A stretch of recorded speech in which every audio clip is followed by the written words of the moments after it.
Chers auditeurs, bonjour à tous. Aujourd'hui, nous nous retrouvons pour un nouvel épisode du podcast de la chaire de gestion de crise. Je suis heureux d'être ici à la Direction Générale de la Sécurité Civile, de la Gestion de crise, des crises, la DGSCGC. Merci mon colonel de m'accueillir ici et d'avoir accepté l'invitation de la chaire de gestion de crise. Merci beaucoup encore une fois. Mon colonel, pouvez-vous vous présenter dans un premier temps auprès de nos auditeurs sur les métiers que vous avez pu occuper et votre rôle actuel au sein de cette direction? Très bien, bonjour Tanguy, puis bonjour à tous les auditeurs. Merci de me faire l'honneur de venir jusqu'à moi pour pouvoir effectivement partager entre guillemets un petit peu nos expériences. Alors en quelques mots, si je devais présenter le cursus un petit peu de carrière, tout simplement en 1994, j'ai rejoint l'académie militaire de Saint-Cyr pour devenir officier de l'armée de terre. C'était mon souhait. Et si je regarde entre guillemets un petit peu ce qui a pu suivre au cours de ces un petit peu plus de 25 années de service, c'est principalement deux domaines d'activité. Un premier domaine d'activité, on va dire, que l'on peut regrouper, ça n'a pas été en continu, mais on va dire une dizaine d'années au sein des forces armées, avec donc des temps soit en régiment militaire, donc par exemple au sein de la Légion étrangère où j'ai servi 2 ans, mais également au sein de l'école du génie où j'ai pu servir à la direction des études et de la prospective, tout spécifiquement à l'époque où on s'intéressait aux engins explosifs improvisés. Vous voyez comme quoi ce qui intéressait les forces armées... Qui prend encore aujourd'hui sur les opérations extérieures, notamment dans la bande sahélo-saharienne. Exactement, voilà, qui concerne toujours qui sont toujours un sujet d'actualité pour les forces militaires, mais qui sont devenus aussi un sujet pour les forces de sécurité intérieure, depuis la période des attentats. On se rend compte qu'effectivement ce sujet qui était méconnu à l'époque, c'est-à-dire dans les années 2010-2011, où je m'y intéressais, sont devenus aujourd'hui des sujets effectivement prégnants pour tous les acteurs, comme vous disiez, soit à l'extérieur de nos frontières, soit à l'état d'opération extérieure, mais aussi sur notre sol. Et donc à cette époque, à l'école du génie, donc entre 2009 et 2012, j'ai eu également la chance de pouvoir, au sein d'une mission de l'Agence européenne de défense, partir en Afghanistan, donc à la tête d'une équipe pour travailler sur ces engins explosifs improvisés en Afghanistan. Et j'ai également servi donc dans ce cursus, on va dire, au sein des forces armées, aussi au niveau de l'état-major de l'armée de terre, sur les espaces d'entraînement des forces armées. Ça, c'est vraiment le domaine, on va dire, force militaire. Et donc le deuxième volet de ma carrière professionnelle peut s'inscrire aussi là plus dans un registre de la sécurité civile, où au gré d'environ 15 années, j'ai pu servir, alors principalement, bien sûr, au niveau donc, de la brigade de sapeurs-pompiers de Paris, parce que c'est quand même mon corps d'appartenance auquel j'appartiens toujours, et qui m'a vu occuper donc des fonctions de responsabilité variées, de commandant d'unité, c'est-à-dire en gros commander 3 casernes et environ 200 personnels, jusqu'au temps de chef de corps entre 2016 et 2019, où là j'étais responsable donc de 25 casernes et de plus de 1700 sapeurs-pompiers de Paris. Mais cette affectation au sein de la brigade des sapeurs-pompiers de Paris m'a permis aussi à 2 reprises de servir directement à la direction générale de la sécurité civile, la gestion des crises. Une première fois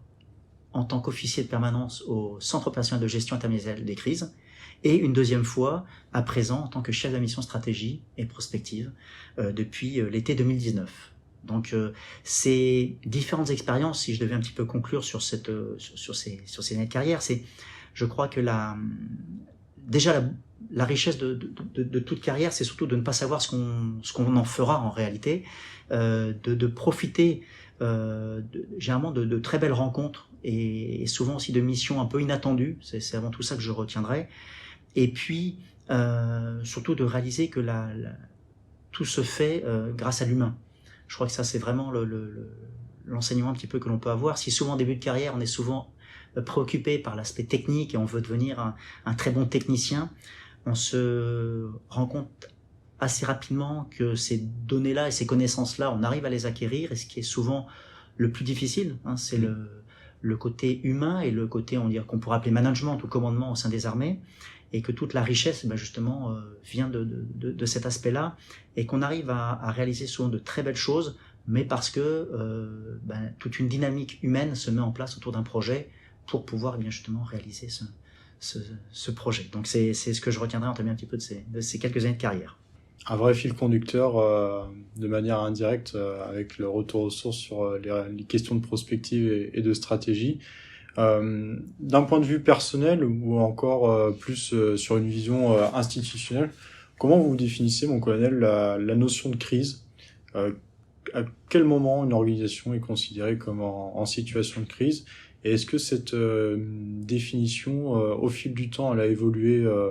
au gré de vos expériences, mais également en fonction des institutions et des postes que vous avez pu occuper? Alors, c'est une question que je trouve en réalité particulièrement compliquée.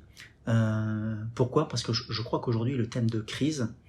est tellement utilisé dans les situations du quotidien, aussi bien par les médias que par toutes les organisations, que je crois qu'on n'en arrive plus trop à savoir ce que l'on met derrière. Et c'est certainement,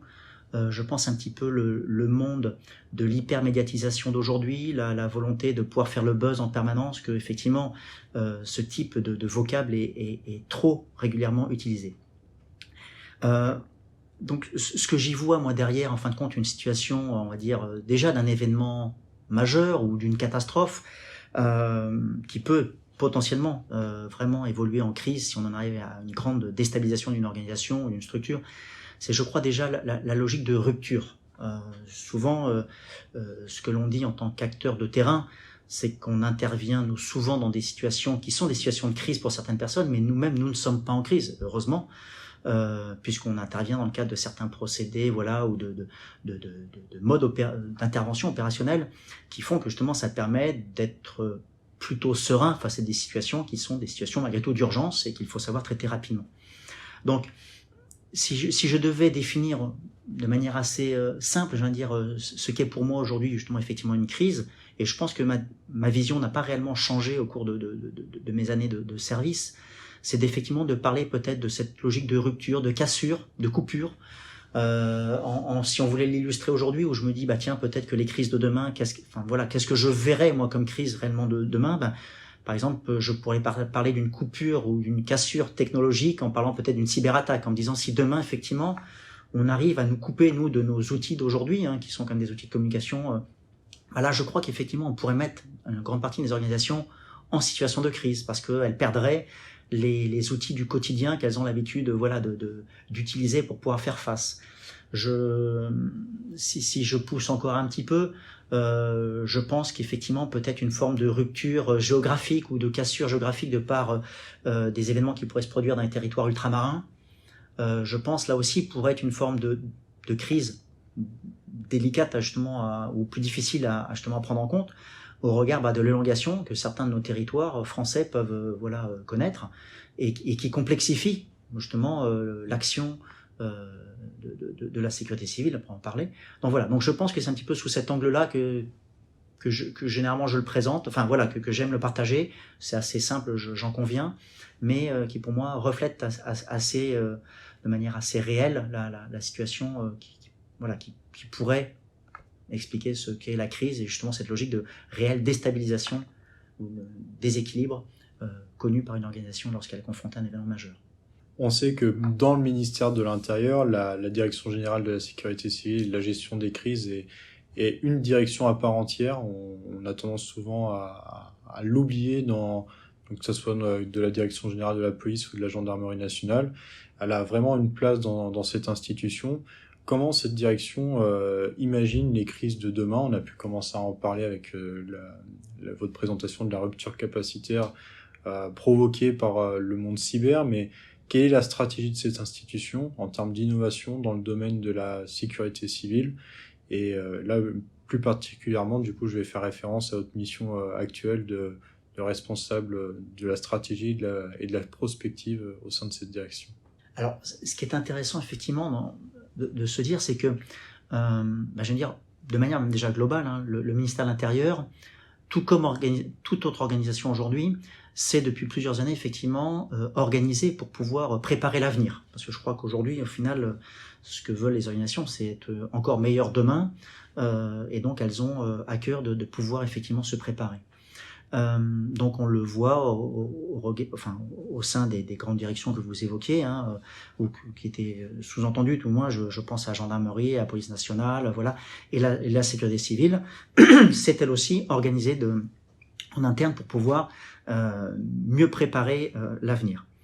Mais ce qui est intéressant, c'est de voir que au-delà de cette envie de faire, on peut réaliser malgré tout que préparer l'avenir n'est pas une chose aussi simple que ça. Travailler la prospective au sein de nos organisations n'est pas quelque chose de naturel, puisque nos organisations sont souvent, et là on va peut-être aborder quelques-unes des caractéristiques un petit peu de nos organisations, sont quand même des organisations au départ souvent très portées sur l'opérationnel. Et on se rend compte que d'un point de vue entre guillemets un peu culturel, eh bien ce mode d'être en réaction, d'être en quelque sorte voilà, une approche un peu événementielle de la crise, quoi. Exactement, fait que voilà, il y a souvent plus de temps consacré à gérer les situations du quotidien plutôt qu'à vouloir réellement prendre le temps de se poser et de préparer les crises futures. Alors, malgré tout, on se rend compte qu'il y a une évolution justement dans nos organisations où de plus en plus de travaux et d'échanges permettent justement de tendre vers ça. Mais ce que l'on a tendance à vouloir nous dire au sein de la mission stratégie prospective, c'est que le travail prospectif, en fin de compte, doit être un travail permanent. Alors non pas un travail de tous les instants, parce qu'on sait très bien que l'ensemble des bureaux d'une structure ou l'ensemble des entités de la sécurité civile ne peuvent pas tous les jours penser prospectif, ce n'est pas possible. Mais il serait faux de croire que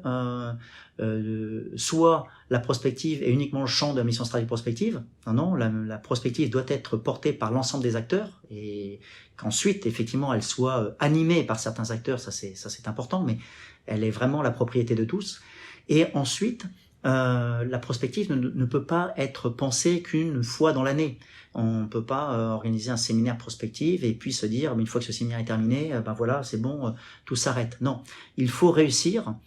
et j'en conviens, la manière n'est pas forcément toujours simple à trouver,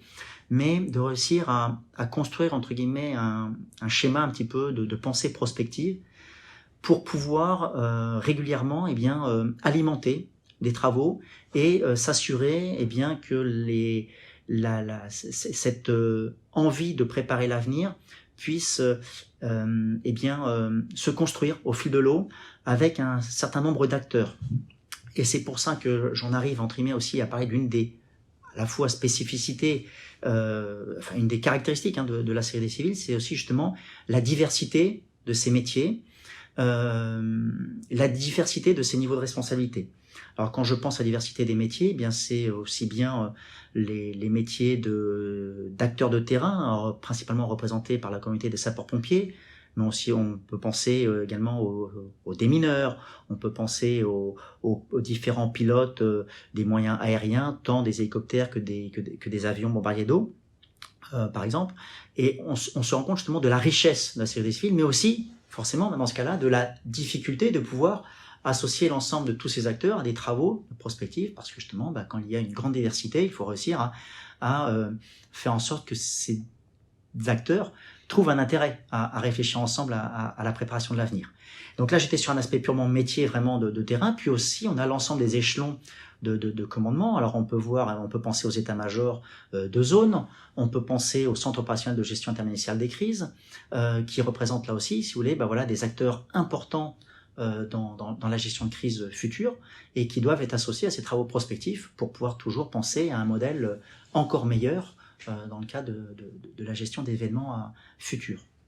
Donc cette diversité nous montre à quel point il est important de tisser des relations de confiance et l'importance d'avoir des structures comme par exemple la mission stratégique prospective qui arrivent au fil du temps à créer un climat de confiance entre tous ces acteurs pour que les innovations et de chacun, parce qu'encore une fois, comme je le disais, c'est bien un travail de tous, pour que les innovations portées par certains services d'incendie et de secours, pour que les besoins capacitaires exprimés par les différents moyens nationaux, que ce soit les formations militaires de la sécurité civile, les moyens aériens ou les démineurs, que tous ces besoins et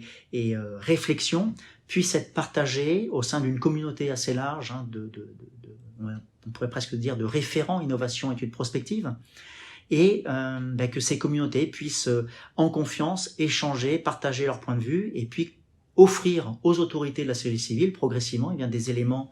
de réflexion afin de faciliter les choix d'orientation future. Donc on sait très bien que le secrétariat général de la Défense et de la Sécurité nationale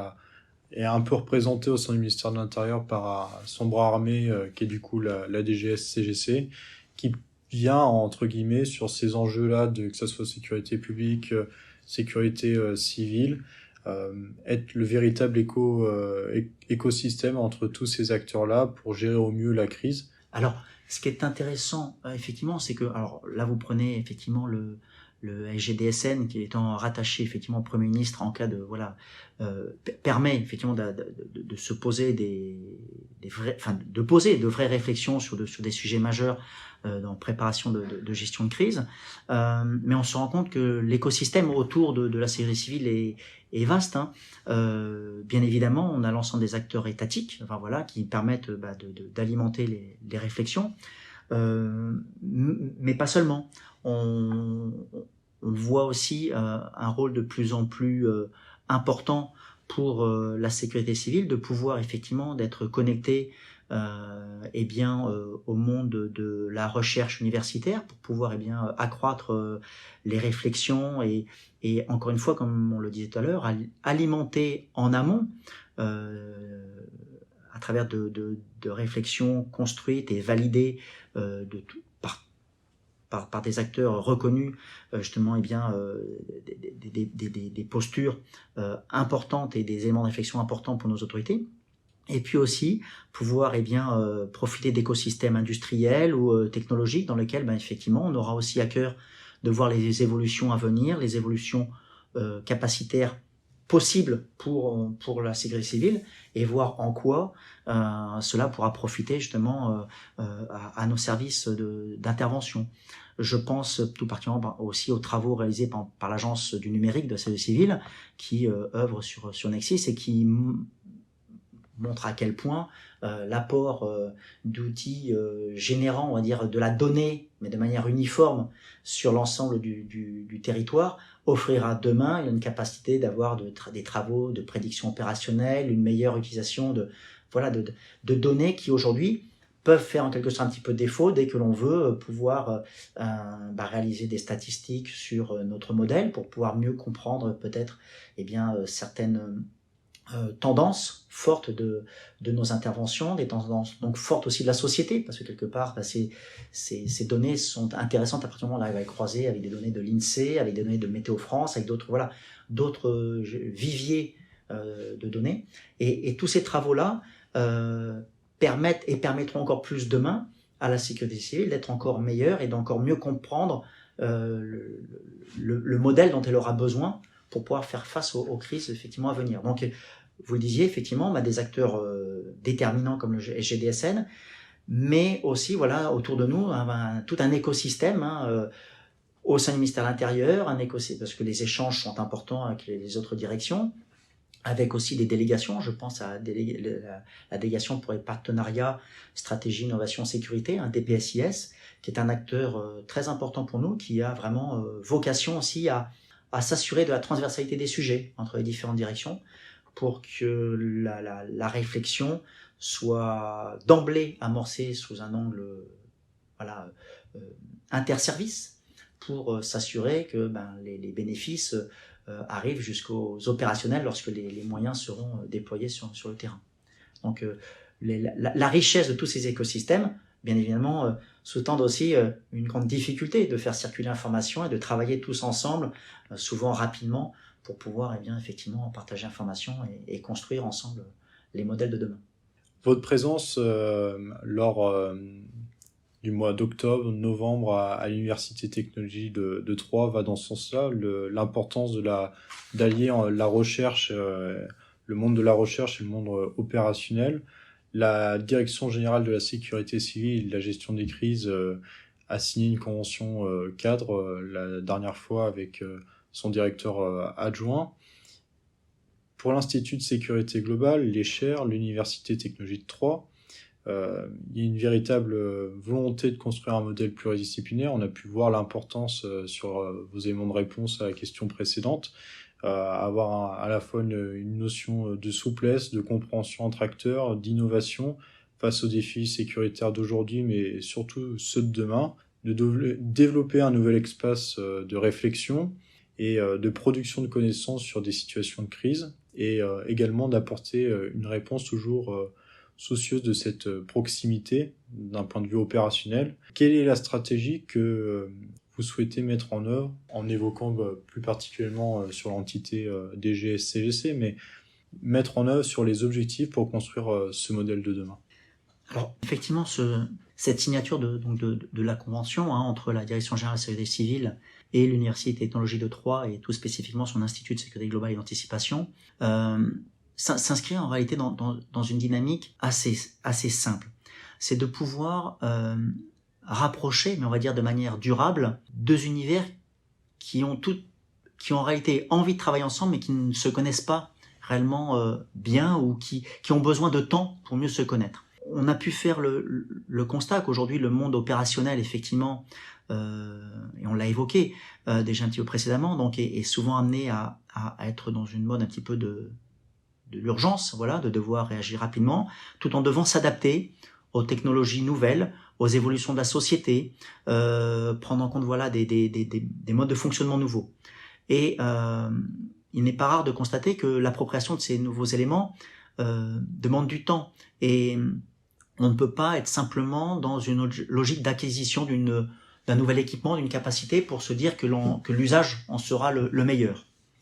Et d'un autre côté, on a la chance, et on voit justement un monde de la recherche universitaire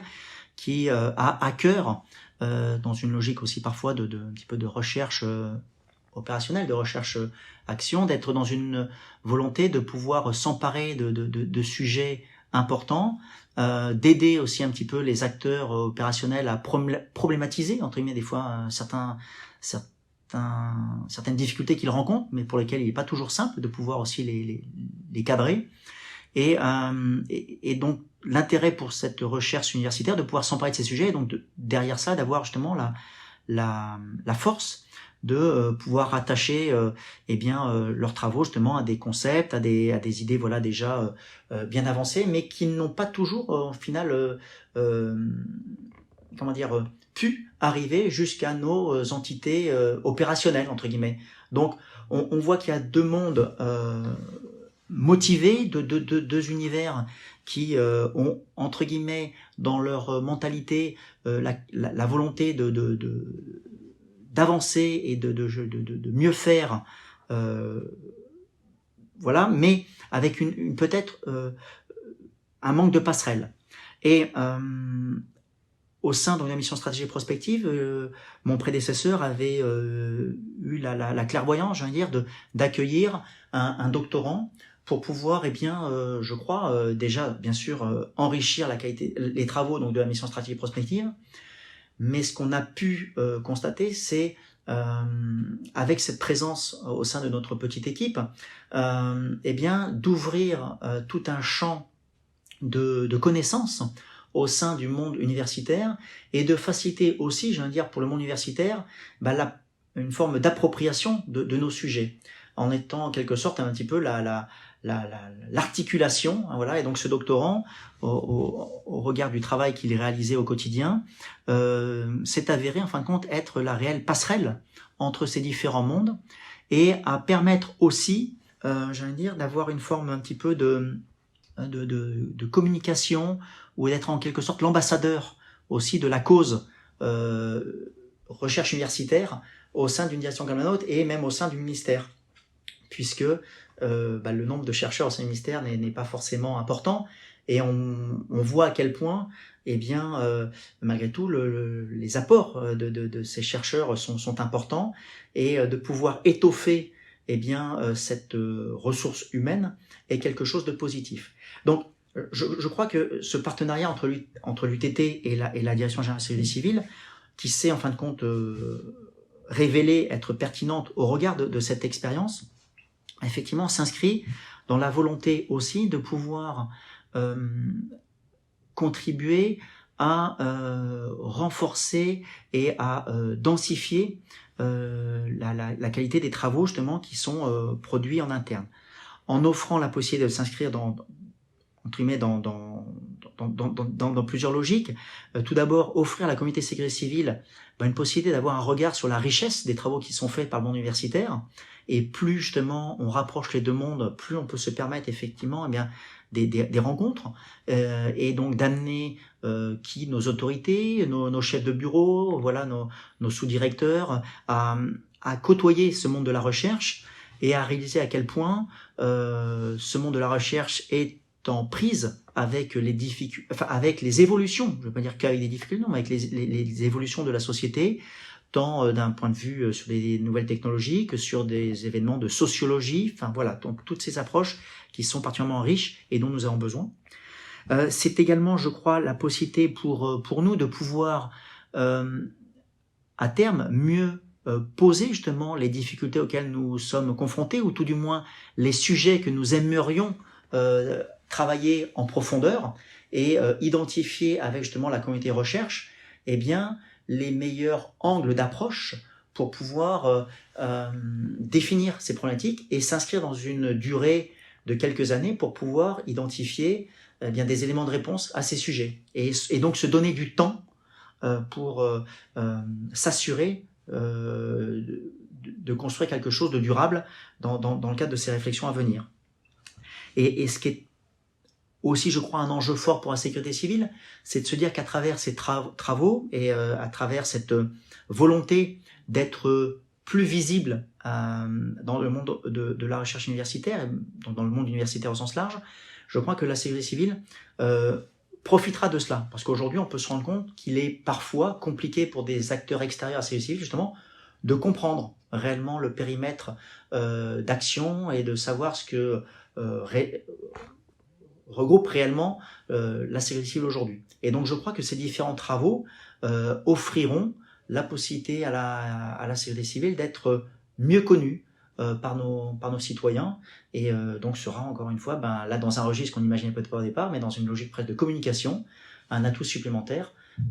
dans ce type de partenariat. Alors bien évidemment, la Direction générale de la sécurité civile